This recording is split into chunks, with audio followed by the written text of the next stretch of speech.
കർത്താവായ യേശുക്രിസ്തുവിൻ്റെ നിസ്തുല്യ നാമം വാഴ്ത്തപ്പെടുമാറാകട്ടെ. പ്രിയപ്പെട്ട സഹോദരി സഹോദരന്മാരെ, ഇന്ന് നമ്മൾ അല്പനേരത്തെ ചിന്തക്കായിട്ട് നമുക്കൊരു വാക്യം വായിക്കാം. ഫിലിപ്പിയർക്ക് എഴുതിയ ലേഖനം 4-ാം അധ്യായം അതിൻ്റെ 6-ാം വാക്യം. ഒന്നിനെക്കുറിച്ചും വിചാരപ്പെടരുത്, എല്ലാറ്റിലും പ്രാർത്ഥനയാലും അപേക്ഷയാലും നിങ്ങളുടെ ആവശ്യങ്ങൾ സ്തോത്രത്തോടുകൂടി ദൈവത്തോട് അറിയിക്കാത്രേ വേണ്ടത്. എന്നാൽ സകല ബുദ്ധിയും കവിയുന്ന ദൈവസമാധാനം നിങ്ങളുടെ ഹൃദയങ്ങളെയും നിലവുകളെയും ക്രിസ്തു യേശുവിൽ കാക്കും. സ്തോത്രം. വിശുദ്ധ അപ്പോസ്തലനായ പൗലോസ് ഫിലിപ്പിയ സഭയ്ക്ക് എഴുതിയ ലേഖനത്തിൽ നിന്നൊരു വാക്യമാണ് നമ്മൾ വായിച്ചത്. നമ്മൾ ഇന്ന് ദൈവത്തിൻ്റെ മക്കൾ കൂടി വരുന്ന നമ്മുടെ സഭകളിൽ ശരിക്കും ഈ ഒരു വാക്യം വളരെ പ്രധാനപ്പെട്ടൊരു വാക്യമാണ്. കാരണം ഇന്ന് സകല വിചാരങ്ങളും കയറി അനേകർ വിശ്വാസം ത്യജിച്ച് കളയുന്നൊരവസ്ഥ ഉണ്ടാകുന്നുണ്ട്, വിശ്വാസമില്ലാത്തൊരവസ്ഥ. കാരണം നമ്മളെല്ലാം നയിക്കുന്ന ആരാ? ദൈവത്തിൻ്റെ പരിശുദ്ധാത്മാവാണ് സഭയെ നയിക്കുന്നത്. അപ്പോൾ സഭയിലുള്ള ഓരോ വിശ്വാസികളുമാണ് നമ്മൾ. അവയവങ്ങളെന്ന് പറയാൻ നമുക്കല്പം കുറവ് സംഭവിച്ചിട്ടുണ്ട്. കാര്യം കുറവ് സംഭവിച്ചിട്ടുണ്ടെന്ന് പറഞ്ഞാൽ സഭയാം ശരീരത്തിലെ ഓരോ അവയവങ്ങളുമായി തീരുവാനുള്ള സാധ്യത ഇന്ന് അനേകരും തള്ളിക്കളഞ്ഞിരിക്കുക. അതുകൊണ്ടാണ് പറയുന്നത് നാം ഓരോരുത്തരും ദൈവസഭയിലെ ഓരോ സഹോദരി സഹോദരന്മാരാണ്, അല്ലെങ്കിൽ വിശ്വാസികളാണ്. അപ്പോൾ ആ വിശ്വാസിക്ക് വേണ്ടത് ഏറ്റവും പ്രധാനപ്പെട്ടൊരു വിഷയമാണെന്ന് പൗലോസ് അപ്പോസ്തലൻ ഈ ഫിലിപ്പിയ ലേഖനം 4-ാം അധ്യായത്തിൽ എഴുതിയിരിക്കുന്നത്. അവിടെ വ്യക്തമായി പറയണം, ഒന്നിനെക്കുറിച്ചും വിചാരപ്പെടരുത്. അപ്പം നമുക്ക് ഒന്നിനെക്കുറിച്ചും വിചാരപ്പെടേണ്ട ആവശ്യമില്ല. നമുക്ക് വിചാരപ്പെടേണ്ട ഒരു ആവശ്യം എന്ന് പറഞ്ഞാൽ എന്താ? കർത്താവായ യേശുക്രിസ്തുവിൻ്റെ 2-ാം വരവ്. ആ വരവിൽ നമ്മൾ ഇവിടുന്ന് രൂപാന്തരം പ്രാപിച്ച് പോകണം. അതിന് നമ്മൾ വിചാരപ്പെട്ടേ ഒക്കൂ. അപ്പോൾ ഇന്ന് എന്താ വിഷയം എന്ന് പറഞ്ഞാൽ, ഇത് പഴയ നിയമകാലമല്ല, ഇത് പുതിയ നിയമകാലമാണ്. കാലസമ്പൂർണത വന്നു. കർത്താവായ യേശുക്രിസ്തു മനുഷ്യപുത്രനായി വന്നിട്ട് അന്നു മുതൽ ദൈവരാജ്യം സുവിശേഷിച്ചു വരുന്നു. ആ ദൈവരാജ്യ സുവിശേഷമാണ് നമ്മൾ കേട്ടത്. കാരണം പഴയ നിയമത്തിൽ അങ്ങനെ ഒരു സുവിശേഷമില്ല. പുതിയ നിയമത്തിലാണ് ദൈവരാജ്യ സുവിശേഷം ഉള്ളത്. കാരണം പഴയ നിയമ ഭക്തന്മാരുടെ പ്രത്യാശ തേനും പാലും ഒഴുകുന്ന കനാൻ ആണെങ്കിൽ പുതിയ നിയമത്തിൽ നമ്മുടെ പ്രത്യാശ കർത്താവിൻ്റെ വരവാണ്. അപ്പോൾ കർത്താവിൻ്റെ വരവ് എന്തിനാണ് വരുന്നത്? കർത്താവ് ഇവിടെ ഭൂമിയിൽ വസിക്കുവാൻ വരുന്നില്ല. കർത്താവ് മേഘത്തിലാണ് വരുന്നത്. ആ മേഘത്തിൽ വരുമ്പോൾ നാം ഇവിടുന്ന് പറന്നു പോകണം, രൂപാന്തരം പ്രാപിച്ച് കർത്താവിൻ്റെ അടുക്കൽ എത്തണം. ഇതാണ് ദൈവരാജ്യ സുവിശേഷം. പിതാവിൻ്റെ അടുക്കിലേക്കാണ് നമ്മളെ കൊണ്ടുപോകുന്നത്. പിതാവുമായിട്ടുള്ള ഒരു കുടുംബജീവിതമാണ് ദൈവം ആഗ്രഹിക്കുന്നത്. ഇതാണ് ദൈവരാജ്യ സുവിശേഷം. അപ്പോൾ ഈ ദൈവരാജ്യ സുവിശേഷം ഇന്ന് ലോകത്തിൽ വളരെ കേൾക്കാൻ അല്പസ്വല്പം ഒക്കെ കേൾക്കുന്നുള്ളൂ. എല്ലാവരും ദൈവരാജ്യ സുവിശേഷമൊന്നും പറയുന്നില്ല. പക്ഷേ പറയുന്നവർ അനുസരിക്കേണ്ടതായ വിഷയങ്ങളാണ് ഇവിടെ വ്യക്തമായിട്ട് പറയുന്നത്. ഒന്നിനെക്കുറിച്ചും വിചാരപ്പെടണം. ഇനി നമുക്ക് അടുത്തൊരു വാക്യം കൂടെ നമുക്കൊന്ന് വായിക്കാം. മത്തായി 6-ാം അധ്യായം അതിൻ്റെ 31 മുതലുള്ള വാക്യം. ആകയാൽ നാം എന്ത് തിന്നും, എന്ത് കുടിക്കും, എന്തുടുക്കും എന്നിങ്ങനെ നിങ്ങൾ വിചാരപ്പെടരുത്. ഈ വകയൊക്കെയും ജാതികൾ അന്വേഷിക്കുന്നു. സ്വർഗസ്ഥനായ നിങ്ങളുടെ പിതാവ് ഇതൊക്കെയും നിങ്ങൾക്ക് ആവശ്യമെന്നറിയുന്നുവല്ലോ. മുമ്പേ അവൻ്റെ രാജ്യവും നീതിയും അന്വേഷിപ്പീൻ, അതോടുകൂടി ഇതൊക്കെ നിങ്ങൾക്ക് കിട്ടും. അതുകൊണ്ട് നാളേക്കായി വിചാരപ്പെടരുത്. നാളത്തെ ദിവസം തനിക്കായി വിചാരപ്പെടുമല്ലോ. അതത് ദിവസത്തിന് അന്നത്തെ ദോഷം മതി. ഇന്ന് ഇവിടെ നമ്മളിത് വായിക്കുവാനുണ്ടായ കാര്യം എന്താണെന്ന് വെച്ചാൽ, പ്രിയപ്പെട്ടവരെ, ഇന്ന് പല കൂട്ടായ്മകളും, സംഘടനകളെന്ന് പറയാനില്ല, പല കൂട്ടായ്മകളും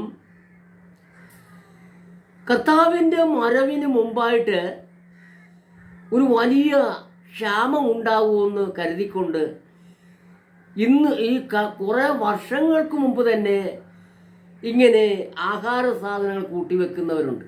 അപ്പോൾ ദൈവരാജ്യ സുവിശേഷം പ്രസംഗിക്കുന്നവർ ദൈവരാജ്യ സുവിശേഷത്തിന് ഒത്തവണ്ണമുള്ള ജീവിതമായിരിക്കണം നമുക്ക് വേണ്ടത്.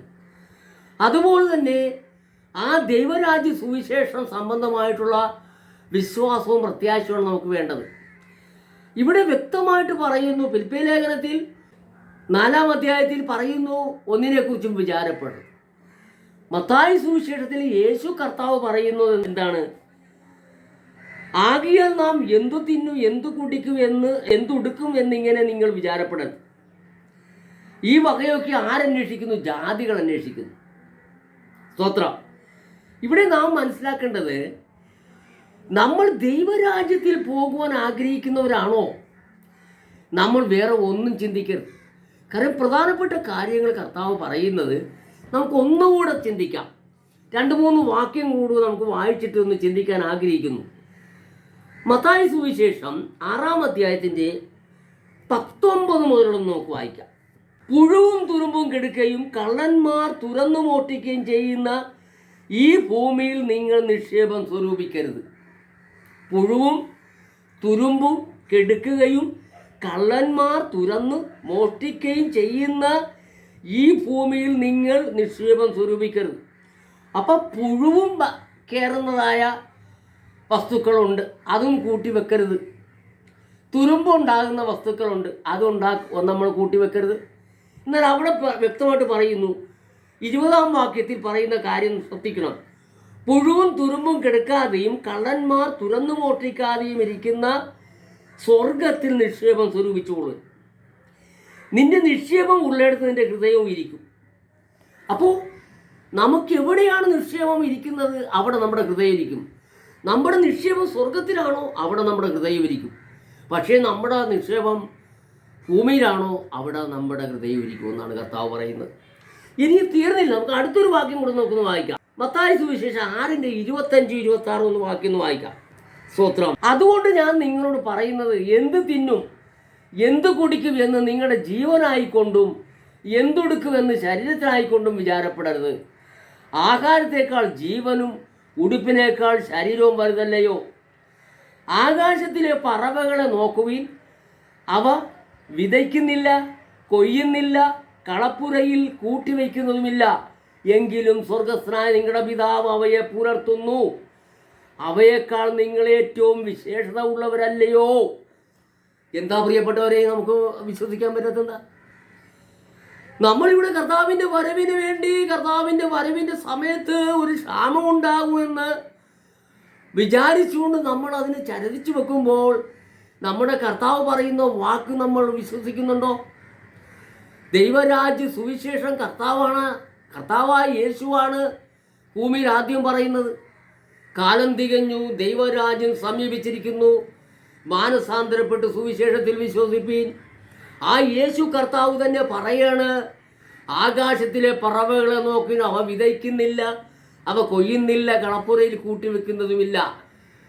അവയേക്കാൾ എത്രയോ വിശേഷമുള്ളവരാണ് നിങ്ങൾ. അപ്പം നിങ്ങൾ എന്തിനാണ് കൂട്ടിവെക്കുന്നത്? നമുക്ക് കൂട്ടിവെക്കാൻ പറ്റുമോ? നമ്മളപ്പോൾ കർത്താവിനെ അനുസരിക്കുന്നവരാണോ? കർത്താവിൻ്റെ വാക്ക് കേട്ട് നമ്മൾ വിശ്വസിക്കുന്നവരാണോ? അപ്പോൾ നമ്മൾ വിശ്വാസമില്ലാത്തവരായില്ലേ? അപ്പോൾ അത് തെറ്റല്ലേ? ആ ദൈവരാജ്യ സുവിശേഷം നമ്മൾ മറ്റുള്ളവരോട് പറയുന്നുണ്ടെങ്കിൽ, ആ ദൈവരാജ്യ സുവിശേഷം നമ്മൾ സ്വീകരിക്കുന്നുണ്ടെങ്കിൽ, എന്തുകൊണ്ട് കർത്താവ് പറഞ്ഞ പ്രധാനപ്പെട്ട വിഷയങ്ങൾ നമ്മൾ മാറ്റിക്കളയുന്നത് എന്തുകൊണ്ടാണ്? അപ്പോൾ നമ്മൾ കർത്താവിൻ്റെ വാക്കല്ല നമ്മൾ കേൾക്കുന്നത്, നമ്മുടെ ഇഷ്ടമാണ് നമ്മൾ ചെയ്യുന്നത്. ഇനിയും വളരെ വിഷയങ്ങളുണ്ട്, തീർന്നിട്ടില്ല. നമുക്കൊന്നുകൂടെ വായിക്കാം. സ്തോത്രം. ലൂക്കോസ് സുവിശേഷം 12-ന്റെ 16 മുതൽ 21 വരെ ഒന്ന് വായിക്കാം. ഒരു ഉപമയും അവരോട് പറഞ്ഞത്, ധനവാനായ ഒരു മനുഷ്യൻ്റെ ഭൂമി നന്നായി വിളഞ്ഞു. അപ്പോൾ അവൻ, ഞാൻ എന്ത് ചെയ്യേണ്ടു, എൻ്റെ വിളവ് കൂട്ടിവെപ്പാൻ സ്ഥലം പോരാ എന്ന് ഉള്ളിൽ വിചാരിച്ചു. പിന്നെ അവൻ പറഞ്ഞത്, ഞാനിത് ചെയ്യും, എൻ്റെ കളപ്പുരകളെ പൊളിച്ച് അധികം വലിയ പണിത് എൻ്റെ വിളവും വസ്തുവകകളും എല്ലാം അവയിൽ കൂട്ടിവയ്ക്കും. എന്നിട്ട് എന്നോട് തന്നെ, നിനക്കേറിയ ആണ്ടുകൾക്ക് മതിയായ അനവധി വസ്തുവക സ്വരൂപിച്ചു വച്ചിരിക്കുന്നു. ആശ്വസിക്കുക, തിന്നുക, കുടിക്കുക, ആനന്ദിക്കുക എന്ന് പറയും. ദൈവമോ അവനോട്, മൂട. അപ്പൊ എന്ത് വിളിച്ചവനെ? മൂട. അപ്പൊ കർത്താവ് പറഞ്ഞത് കേൾക്കാതെ കൂട്ടിവെക്കുന്നവനോട്, ആ കൂട്ടിവെക്കുന്ന ആ വ്യക്തികളോട് കർത്താവ് വിളിക്കാൻ പോണത് എന്തായിരിക്കും? മൂട. ഈ രാത്രിയിൽ നിന്റെ പ്രാണനെ നിന്നോട് ചോദിക്കും, പിന്നെ നീ ഒരുക്കി വെച്ചത് ആർക്കാവും എന്ന് പറഞ്ഞു. ദൈവവിഷയമായി സമ്പന്നനാകാതെ തനിക്ക് തന്നെ നിക്ഷേപിക്കുന്നവന്റെ കാര്യം ഇങ്ങനെയാകുന്നു. അപ്പൊ ഇവിടെ ആവശ്യം കർത്താവ് ആഗ്രഹിക്കുന്നത് എന്തുകൊണ്ടാണ്? നമ്മളെക്കുറിച്ച് കർത്താവ് ആഗ്രഹിക്കുന്നത് ദൈവവിഷയമായി സമ്പന്നനാകണം. അപ്പൊ ദൈവവിഷയമായി നമ്മൾ സമ്പന്നനാകുന്നില്ല.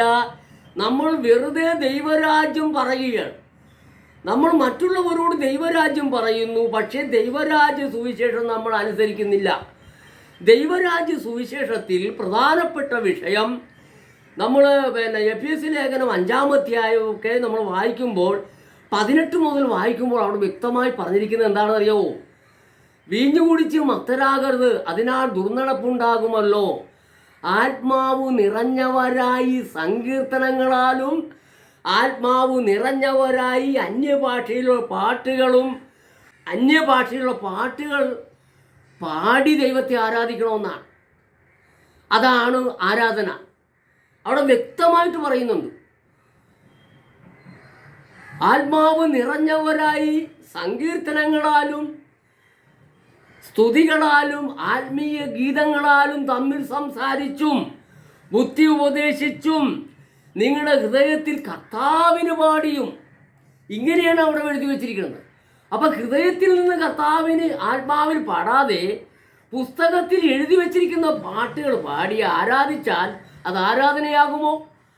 അത് നോക്കുന്നില്ല. നമ്മൾ ദൈവവിഷയമായി സമ്പന്നനാകാൻ നോക്കുന്നില്ല. പക്ഷെ ഇവിടെ നമ്മൾ എന്ത് ചെയ്യുന്നു? നമ്മൾ ക്ഷാമകാലത്തേക്ക് നമ്മൾ എന്ത് ചെയ്യുന്നു? ഭക്ഷണ സാധനങ്ങൾ സ്വരൂപിച്ചു വെക്കുന്നു. അവിടെ നമുക്ക് ആത്മാവ് നിറഞ്ഞ് സങ്കീർത്തനങ്ങൾ ഉണ്ടാകണമെന്ന് നമ്മൾ വിചാരിക്കുന്നില്ല. ആ ആത്മാവ് നിറഞ്ഞ് സങ്കീർത്തനങ്ങൾ ഉണ്ടാകണമെന്ന് വിചാരിക്കാതെ ആത്മാവ് നിറഞ്ഞ അന്യഭാഷയിലുള്ള പാട്ടുകൾ ദൈവത്തെ പാടി ആരാധിക്കണമെന്നുള്ള ചിന്ത വരാതെ നമ്മൾ ഇവിടെ എന്ത് ചെയ്യുന്നു? നമ്മളിവിടെ ക്ഷാമകാലത്തേക്ക് നമ്മൾ ഭക്ഷണ സാധനങ്ങൾ സ്വരൂപിച്ച് വെക്കുന്നു. ഇതെന്തുപദേശമാണിത്? ഇത് ക്രിസ്തുവിൻ്റെ ഉപദേശമാണോ? ഇത് കർത്താവിൻ്റെ സുവിശേഷമാണോ? ഇത് ദൈവരാജ്യ സുവിശേഷമല്ല. ദൈവരാജ്യ സുവിശേഷം പ്രസംഗിക്കുന്നവരുണ്ടെങ്കിൽ അവർ അനുസരിക്കേണ്ട കാര്യങ്ങൾ എന്താണ്? അവരുടെ കൂട്ടായ്മകളിൽ ലേഖനങ്ങളിൽ നിന്ന് പഠിപ്പിക്കണം അവരെ. അവിടെ കൊലോസി ലേഖനം 4-ാം അധ്യായത്തിൻ്റെ 16-ാം വാക്യത്തിലും 1 തെസ്സലോനി 5-ാം അധ്യായത്തിൻ്റെ 27-ാം വാക്യത്തിലും വിശുദ്ധ അപ്പോസ്തലനായ പൗലോസ് എഴുതി വച്ചിരിക്കുന്നു, ലേഖനങ്ങൾ വായിപ്പിക്കണം സഭകളിൽ. നമ്മൾ സഭകളിൽ ലേഖനങ്ങളൊന്നും വായിപ്പിക്കാതെ കണ്ട് ഇന്ന് നടക്കുന്നത് എന്താണ്? സങ്കീർത്തനങ്ങൾ വായിക്കുന്നു. അതുപോലെ തന്നെ ഉൽപ്പത്തി മുതൽ വെളിപ്പാട് പുസ്തകം വരെയുള്ള ഓരോ വാക്യങ്ങൾ എടുത്ത് വല്ലതും പറയുന്നു. അതല്ല ശുശ്രൂഷ. സഭകളിൽ ലേഖനങ്ങൾ വായിപ്പിക്കണം എല്ലാവരെയും കൊണ്ട്. ആ ലേഖനങ്ങളിൽ നിന്ന് പരിശുദ്ധാത്മാവും കൃപാവരമുള്ള ശുശ്രൂഷകൻ അത് ശുശ്രൂഷിക്കണം. അപ്പോഴാണ് ആ കൂടി വന്ന വിശ്വാസികൾക്ക് ആത്മീയമായ ദൂതുകൾ ലഭിക്കുന്നത്. അതുപോലെ തന്നെ സ്തോത്രത്തിൽ ആരംഭിച്ച് വേണം ആരാധന ആരംഭിക്കേണ്ടത്. സ്തോത്ര തലവന്മാരുണ്ട്, പഴയ നിയമത്തിലും പുതിയ നിയമത്തിലുമുണ്ട്. അവരും കർത്താവ് പറഞ്ഞു, എന്നോട് കേട്ട പിതാവിൻ്റെ വാക്തത്തിനായി പോയി കാത്തിരിക്കാൻ പറഞ്ഞപ്പോൾ അവർ ആദ്യം സ്തോത്രമാണ് ചൊല്ലിയത്. അവർ സ്തോത്രം ചൊല്ലി അവർ ദൈവത്തെ മഹത്വപ്പെടുത്തിക്കൊണ്ടിരുന്നപ്പോഴാണ് കൊടിയെ കാറ്റടിക്കുന്നത് പോലെയും തീനാളങ്ങളാൽ പിളരുന്ന നാവുകളാൽ ഇറങ്ങി വന്നു. ആത്മാവ് അവരിൽ എല്ലാവരും വ്യാപരിച്ചു. ഇത് മാതൃകയാണ്. ഇത് നമ്മൾ നോക്കാതെ നമ്മൾക്ക് തോന്നിയതുപോലെ ചെയ്താൽ ദൈവരാജ്യ സുവിശേഷമാകില്ല. ദൈവരാജ്യത്തിൽ കയറാൻ പറ്റത്തില്ല. ദൈവരാജ്യത്തിൽ പോകണമെങ്കിൽ യേശു പറഞ്ഞു, ഞാൻ തന്നെ വഴിയും സത്യവും ജീവനുമാകും. ഞാൻ മുഖാന്തരമല്ലാതെ ആരും പിതാവിൻ്റെ അടുക്കൽ എത്തുന്നില്ല. പ്രിയപ്പെട്ടവർ, നമുക്കൊരു പ്രധാനപ്പെട്ടൊരു വാക്യം കൂടെ വായിക്കണം. കാരണം എല്ലാം കൂടെ പറയാൻ സമയം പോരാ. അതുകൊണ്ട് പ്രധാനപ്പെട്ടൊരു വാക്യം കൂടെ വായിക്കാൻ ആഗ്രഹിക്കുകയും 2 കൊരിന്ത്യർ 6-ാം അധ്യായം അതിൻ്റെ 14 മുതലുള്ള ഭാഗങ്ങൾ വായിക്കാൻ ആഗ്രഹിക്കും. നിങ്ങൾ അവിശ്വാസികളോട് ഇടയില്ല പിണ കൂടരുത്. നീതിക്കും അധർമ്മത്തിനും തമ്മിൽ എന്തൊരു ചേർച്ച, വെളിച്ചത്തിന് ഇരുളോട് എന്തൊരു കൂട്ടായ്മ, ക്രിസ്തുവിനും ബലിയാലിനും തമ്മിൽ എന്തു പൊരുത്തം, അല്ല വിശ്വാസിക്ക് അവിശ്വാസിയുമായി എന്ത് ഓഹരി, ദൈവാലയത്തിന് വിഗ്രഹങ്ങളോട് എന്തു യോജിത. നാം ജീവനുള്ള ദൈവത്തിൻ്റെ ആലയമല്ലോ, ഞാൻ അവരിൽ വസിക്കുകയും അവരുടെ ഇടയിൽ നടക്കുകയും ചെയ്യും. ഞാൻ അവർക്ക് ദൈവവും അവർ എനിക്ക് ജനവുമാകും എന്ന് ദൈവം അരുളി ചെയ്തിരിക്കുന്നുവല്ലോ. അതുകൊണ്ട് അവരുടെ നടുവിൽ നിന്ന് പുറപ്പെട്ട് വേർപെട്ടിരിപ്പീൻ എന്ന് കർത്താവ് അരുളി ചെയ്യുന്നു. അശുദ്ധമായതൊന്നും തുടരുത്.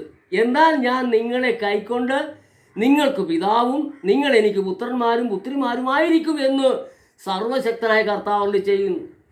ഈ പറഞ്ഞ കാര്യങ്ങളൊക്കെ നമ്മൾ അനുസരിക്കുമ്പോഴാണ് പിതാവായ ദൈവം അവിടെ പറയുകയാണ്, എന്നാൽ ഞാൻ നിങ്ങളെ കൈക്കൊണ്ട് നിങ്ങൾക്ക് പിതാവും നിങ്ങൾ എനിക്ക് പുത്രന്മാരും പുത്രിമാരുമായിരിക്കും എന്നാര് പറയുന്നു?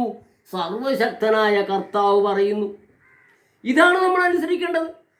അവിടെ 7-ാം അധ്യായത്തിൻ്റെ 1-ാം വാക്യം കൂടി വായിക്കണം നമ്മൾ. അവിടെ വ്യക്തമായിട്ട് പറഞ്ഞെന്താണ്?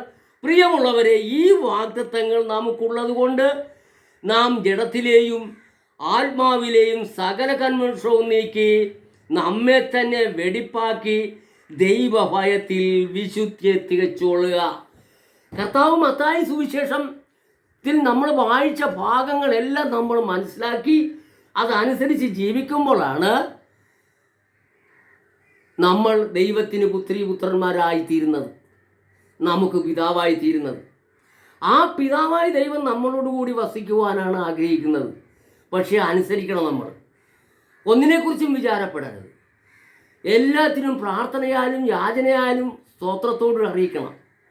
അതുപോലെ തന്നെ നമ്മൾ നാളത്തെ ദിവസത്തെക്കുറിച്ച് നമ്മൾ വിചാരപ്പെടണ്ട. നാളേക്കായി വിചാരപ്പെടരുതെന്നാണ്. നാളേക്കായി വിചാരപ്പെടരുത്. നാളത്തെ ദിവസം നമുക്കായി വിചാരപ്പെടുമെന്നാണ് വചനം പറയുന്നത്. അത് നമ്മൾ അനുസരിക്കണ്ടേ? അപ്പം നമ്മൾ എന്തിനാണ്, എന്നാണ് കർത്താവിൻ്റെ വരവെന്ന് ആർക്കും അറിയാൻ പാടില്ല. ഒരുപക്ഷെ ഇന്ന് രാത്രി വരാം. അപ്പോൾ നമ്മൾ 6 കൊല്ലം കഴിഞ്ഞിട്ട് പിന്നെയും നമ്മൾ കൂട്ടിവെക്കാൻ പോകുന്നത് എന്തിനാണ്? അപ്പം നമ്മൾ കൂട്ടിവെക്കുന്ന നമ്മൾ കർത്താവായ യേശു ക്രിസ്തുവിൻ്റെ ഉപദേശം സ്വീകരിക്കുന്നവരാണോ, അനുസരിക്കുന്നവരാണോ? അപ്പം നമ്മൾ കർത്താവായ യേശു ക്രിസ്തുവിൻ്റെ ഉപദേശം നമ്മൾ അനുസരിക്കാത്തവരാണ്. അതുകൊണ്ട് നമ്മൾ ഇങ്ങനെ ചരിച്ച് വെക്കാൻ പാടില്ല. അത് നമ്മളോട് പറഞ്ഞിട്ടില്ല. കാരണം കർത്താവ് ഇതാ വരുന്നു, വേഗം വരും എന്നാണ് പറഞ്ഞിരിക്കുന്നത്. എപ്പോൾ കർത്താവാണ്, എപ്പോൾ വരാൻ പോകണമെന്ന് നമുക്കാർക്കും പറയാൻ പറ്റത്തില്ല. ഒരുപക്ഷെ ഇന്ന് രാത്രി വരാം. ഒരുപക്ഷെ ഇന്ന് രാത്രി നമ്മൾ വന്നാൽ ഈ ചരിത് വെച്ചിരിക്കുന്നത് ആർക്കാണ്?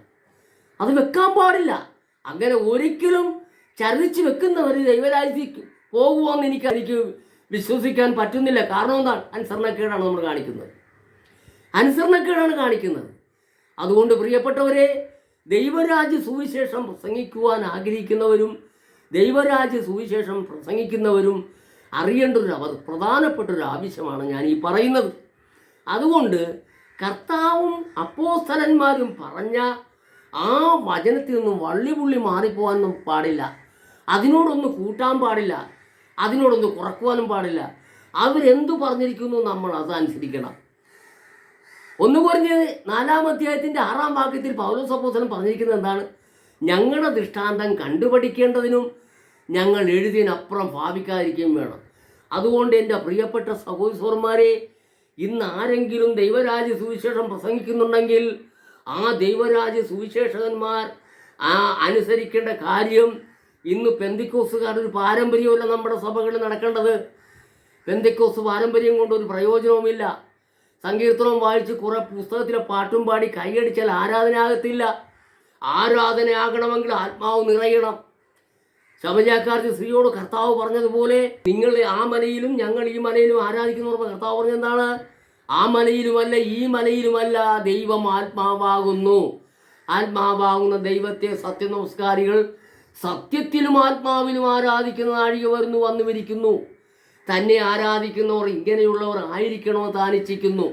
പ്രിയപ്പെട്ടവരെ, നമ്മൾ അതനുസരിക്കേണ്ട കാര്യമുണ്ട്. നമ്മൾ അങ്ങനെയാണ് അനുസരിക്കേണ്ടത്. പരിശുദ്ധാത്മാവ് നിറയാനായിട്ട് നമ്മൾ ആഗ്രഹിക്കണം. പരിശുദ്ധാത്മാവ് ഉള്ളവർ ആരാധിക്കണം. പരിശുദ്ധാത്മാവിനെ പ്രാപിക്കാത്തവർ സ്തോത്രത്തിൽ ജാഗരിച്ചുകൊണ്ടിരിക്കണം. അവരും പ്രാർത്ഥിച്ചുകൊണ്ടിരിക്കണം പരിശുദ്ധാത്മാവിൻ്റെ ശക്തിക്ക് വേണ്ടി. പക്ഷേ പുസ്തകത്തിലെ പാട്ട് പാടി ഒരു ആത്മാവിനെ പ്രാപിക്കാൻ സാധിക്കത്തില്ല. അതുകൊണ്ട് പ്രിയപ്പെട്ട സഹോദരന്മാരെ, ഇത് ഈ എളിയവൻ്റെ ഒരു അപേക്ഷയായിട്ട് സ്വീകരിക്കുക. ദൈവരാജ്യം സുവിശേഷം പ്രസംഗിക്കുന്നവരാരെങ്കിലും ഉണ്ടെങ്കിൽ അവരറിയേണ്ടതായ പ്രധാനപ്പെട്ടൊരു വിഷയമാണ് ഞാൻ ഈ പറഞ്ഞിരിക്കുന്നത്. നിങ്ങൾക്ക് എന്തെങ്കിലും ബുദ്ധിമുട്ടുകളോ തർക്കങ്ങളോ സംശയങ്ങളോ ഉണ്ടെങ്കിൽ അത് കമൻറ്റ് ബോക്സിൽ രേഖപ്പെടുത്താമെന്ന് പറഞ്ഞുകൊണ്ട് ഞാൻ എൻ്റെ വാക്കുകൾ ചുരുക്കുകയാണ്. ദൈവം നിങ്ങളെ അനുഗ്രഹിക്കട്ടെ.